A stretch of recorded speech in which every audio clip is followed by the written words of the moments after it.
प्यारे दोस्तों, आज की हमारी उड़ान एक ऐसी जगह की है जिसे अंतरिक्ष यानों का कब्रिस्तान कहा जाता है।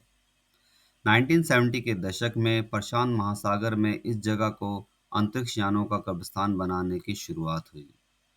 1971 में सोवियत संघ ने अपने स्पेस स्टेशन सैल्यूट 1 को इस जगह के पास गिराया। जैसे मीर स्पेस स्टेशन और तियांगोंग 1 भी यहीं दफनाए गए। इस जगह को अंतरिक्ष यानों का कब्रिस्तान बनाने का फैसला दुनिया की प्रमुख स्पेस एजेंसीज जैसे नासा, रूस की रोसकॉसमोस और यूरोप की ईएसए की सहमति से हुआ। प्रशांत महासागर की गहराइयों में धरती के किसी भी अन्य स्थान से बहुत दूर एक रहस्यमयी और सुनसान यह जगह स्थित है जिसे पॉइंट नेमो के नाम से जाना जाता है। यह जगह इतनी अलग थलग है कि यहाँ के सबसे नज़दीकी इंसान अक्सर अंतरिक्ष यात्री होते हैं जो इंटरनेशनल स्पेस स्टेशन में धरती की कक्षा में चक्कर लगा रहे होते हैं। नेमो एक लैटिन शब्द है जिसका अर्थ है कोई नहीं, यानी नो वन, जो इस स्थान की सॉलिट्यूड को दर्शाता है, इसके अकेलेपन को बताता है। पॉइंट नेमो सिर्फ धरती पर अंतरिक्ष यानों का कब्रिस्तान ही नहीं, बल्कि ये समुद्र में दर्ज की गई कुछ सबसे अजीबोगरीब आवाज़ों का भी घर है।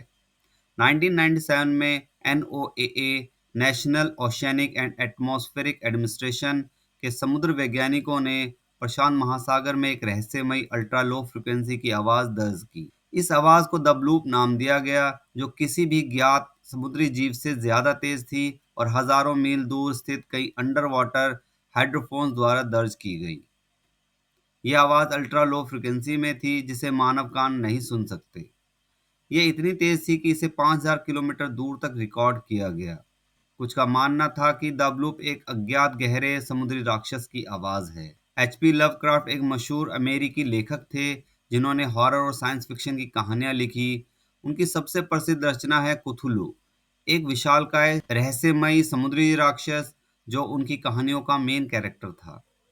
कुतलू का घर राले है, जो एक प्राचीन और रहस्यमय शहर है। यह शहर समुद्र की गहराइयों में डूबा हुआ बताया गया है।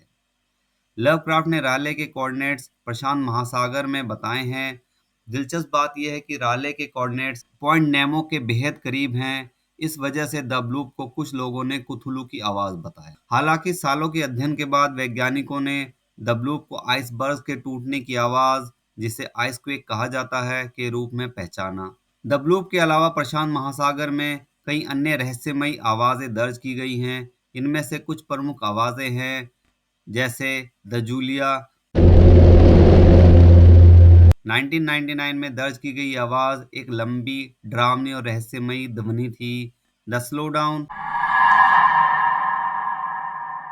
1997 में दर्ज की गई आवाज धीरे धीरे कम होती हुई प्रतीत होती है, जैसे कि कोई चीज रुक रही हो। द ट्रेन,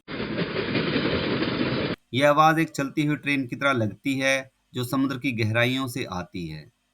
इन सब का रीजन साइंटिस्ट ने ज्वालामुखी गतिविधि या भूकंप, हिमखंडों का टूटना या जियोलॉजिकल मूवमेंट इत्यादि को बताया है। वैज्ञानिक अब गहरे समुद्र में मौजूद जीवन, जियोलॉजिकल एक्टिविटीज और क्लाइमेट चेंज के प्रभावों को समझने के लिए इन आवाज़ों का अध्ययन कर रहे हैं। इन आवाज़ों ने इस संभावना को बढ़ाया है कि समुद्र की गहराइयों में ऐसे जीव मौजूद हो सकते हैं जिन्हें अभी तक खोजा नहीं गया है। ये जीव इतने विशाल और शक्तिशाली हो सकते हैं कि वे इतनी तेज आवाजें पैदा कर सके। पॉइंट नेमो की सॉलिट्यूड मीन्स अकेलेपन को समझने के लिए इसकी जमीन से मैक्सिमम डिस्टेंस को समझना जरूरी है। पॉइंट नेमो के सबसे पास की जमीनें भी लगभग 3000 किलोमीटर दूर हैं, जैसे डूसी आइलैंड, मेहर आइलैंड और मोटुनुई आइलैंड, जो पॉइंट नेमो से लगभग 2688 किलोमीटर यानी 1670 मील दूर हैं। न्यूजीलैंड और साउथ अमेरिका, जो पॉइंट नेमो से लगभग 4000 किलोमीटर यानी 2485 मील दूर हैं। इनकी लैंड से दूरी समझने के लिए ये जानिए कि इंटरनेशनल स्पेस स्टेशन में मौजूद अंतरिक्ष यात्री, जो धरती से लगभग 400 किलोमीटर यानी 250 मील ऊपर चक्कर लगा रहे होते हैं, अक्सर पॉइंट नेमो के ज़मीन पर मौजूद किसी भी इंसान से ज़्यादा नज़दीक होते हैं। पॉइंट नेमो की कहानी किसी साहसी एक्सप्लोरर से नहीं, बल्कि मॉडर्न टेक्निक्स और मैथमेटिक्स से शुरू होती है। 1992 में एक क्रोशियाई कनाडाई सर्वे इंजीनियर हरवोये लुकाटेला ने एक स्पेशल कंप्यूटर प्रोग्राम का उपयोग करके महासागर के सबसे दूर स्थान, जो किसी भी जमीन से सबसे दूर है, का पता लगाया। उन्होंने जो कोऑर्डिनेट्स पहचाने उन्हें पॉइंट नेमो नाम दिया गया। ये नाम जूल्स वर्ने की प्रसिद्ध किताब 20,000 लीग्स अंडर द सी के कैप्टन नेमो से प्रेरित था। चूंकि पॉइंट नेमो के आसपास का पानी साउथ पैसिफिक दायरे का हिस्सा है, जो एक विशाल समुद्री धारा है, इसलिए यह क्षेत्र न्यूट्रिएंट्स और समुद्री जीवन से लगभग खाली है। वैज्ञानिक इसे समुद्र का रेगिस्तान कहते हैं। हालांकि हाल के गहरे समुद्री एक्सप्लोरेशंस ने कुछ अजीबोगरीब लिविंग बींग्स का पता लगाया है जो अंधेरे में पनपते हैं।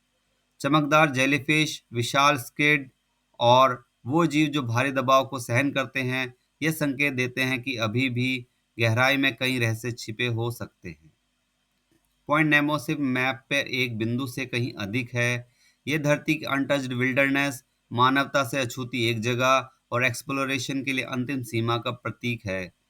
भूतिया आवाजों से लेकर गिरते अंतरिक्ष यानों तक, लवक्राफ्ट के मिथकों से लेकर वास्तविक वैज्ञानिक खोजों तक, पॉइंट नेमो आज भी रहस्य और आश्चर्य से भरा हुआ है। जैसे जैसे तकनीक आगे बढ़ेगी और गहरे समुद्र का एक्सप्लोरेशन बढ़ेगा, क्या हम एक दिन इसके सभी रहस्यों को उजागर कर पाएंगे, या फिर पॉइंट नेमो हमेशा धरती का अंतिम क्वेश्चन मार्क बना रहेगा, प्रशांत महासागर की विशालता में छुपा एक अनसुलझा रहस्य। अगर आपको पॉइंट नेमो के रहस्यों की ये गहन खोज पसंद आई हो, तो इसे लाइक, शेयर और सब्सक्राइब करना ना भूलें। वीडियो को देखने के लिए धन्यवाद। शुक्रिया।